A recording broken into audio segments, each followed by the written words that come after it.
Imagine a world without weekends, a world without evenings to relax or vacations to be had. What emotions does this picture bring to mind? For me, kind of puts me in panic mode. And why is that? It's because I understand the importance of leisure time. In my last speech, we discussed the importance of play for people of all ages, and I wish to expand upon that thought for this speech to convince you that a weekly family night will increase your emotional well-being, promote our family togetherness, and help our family to adapt through change. According to research, families today are spending more time together than in previous decades, but still parents are feeling increasingly disconnected from their children and children disconnected from their parents.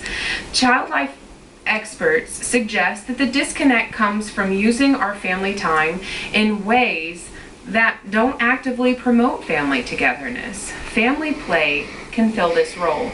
Experts have defined two distinct categories of play: core activities and balance activities. Both types of play serve separate but equally essential roles.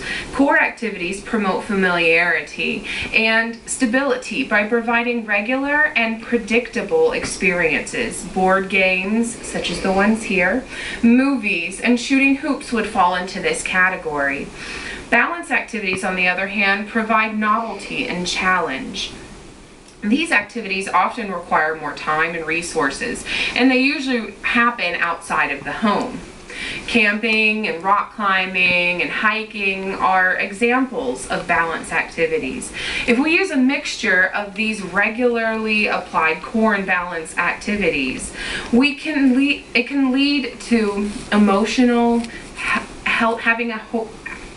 having healthy emotional state, to promote our family togetherness, and can help us as families adapt to change.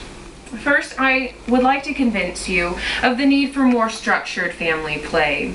If, as experts are saying, we are disconnected because of our activities being not promoting family togetherness, what is it that our activities are doing?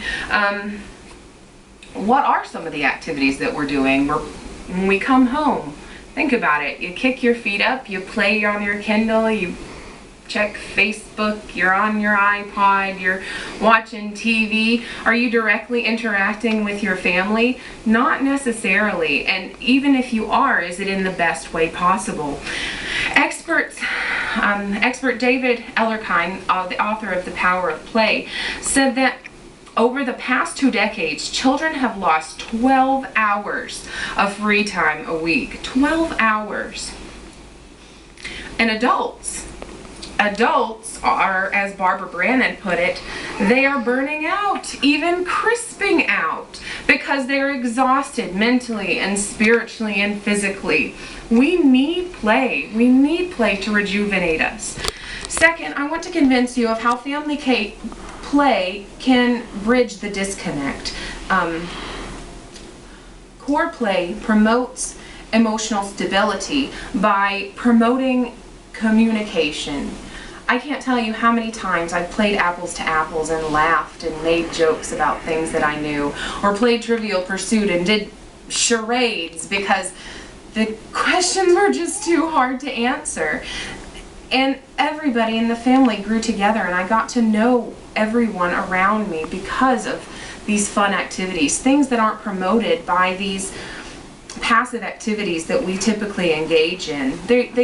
Core play should break away from our emotional burdens. They should remind us to laugh and have confidence in ourselves and know that there's people around us supporting us.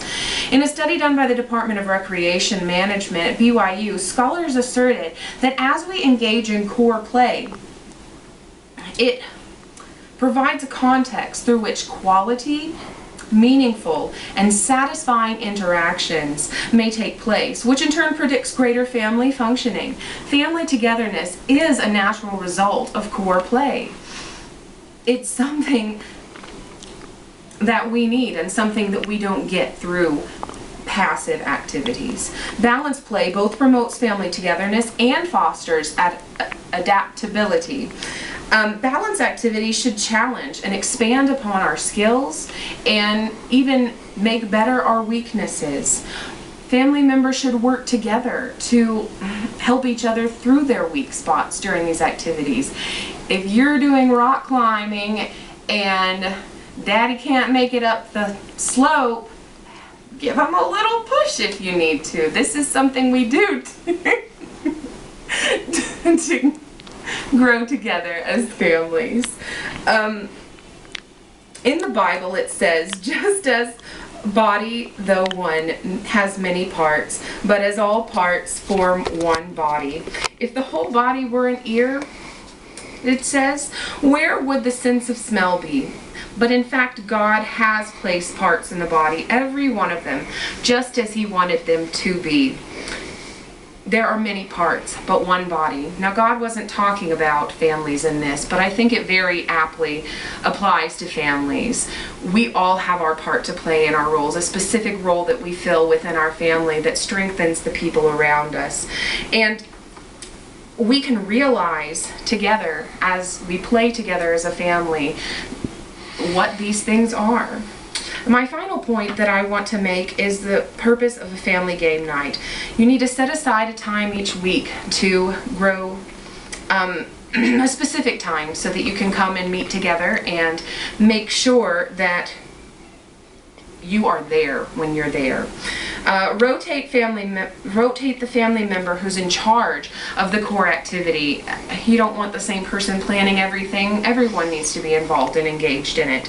The other thing is that you should designate one of the nights a month to doing a balance activity, something that's going to challenge and make you more adaptable. The truth of the matter is we simply don't have we're just not creating enough quality family leisure time. If we make a goal to have a weekly family night, our families can be strengthened by a mixture of regularly applied core and balance activities. By regularly playing together, we can be strengthened. I know this, and I hope that our family can be strengthened through this.